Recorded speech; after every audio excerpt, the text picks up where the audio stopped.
எனக்குன்னு ஒரு ஏதோ ஒரு இடம் கொடுப்பீங்களா? அது இருக்கும்ல. என் மனைவிக்குன்னு ஒரு இடம் இருக்குன்னு உங்க சட்டத்துல இடம் இருக்கும்ல. என் பிள்ளைக்குன்னு இத்தனை இருக்கணும் இருக்குல்ல. அது கிடைச்சா எனக்கு போதும். எவ்வளவு பேர் இருக்க? இந்த 4 பேர் வந்தா ஒரு நேரம் சோறு போட மாட்டீங்க.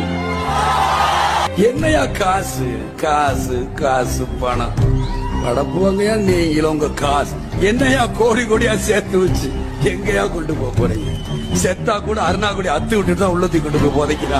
காசு கிடையாது, ஒண்ணு கிடையாது. தரையில உட்காந்து சாப்பிட்டுருக்கேன், அவங்களோட குடிசையில உட்காந்து நான் தூங்கி இருக்கேன், சிம்மனி விளக்குல நான் படுத்தலாம் உருண்டு இருக்கேங்கிறது யாரும் புரியாம இருக்கிறாங்க. பிறந்தோம் வாழ்ந்தோம் இருந்தோன்ற இருக்கு. இது இந்த மாதிரி அன்பு ஜனங்கள்கிட்ட, என் மக்கள்கிட்ட கிடைக்காத அன்பு வரை யாருக்கிட்டே எனக்கு கிடைக்க போகுது? நீங்க கோடி கோடி அள்ளி கொடுத்தா கூட கிடைக்காது இந்த மாதிரி அன்பு. எங்க கிடைக்கும்? இதுக்கு மேல நான் என்னையா கொடுப்பன பண்ணிருக்கணும்?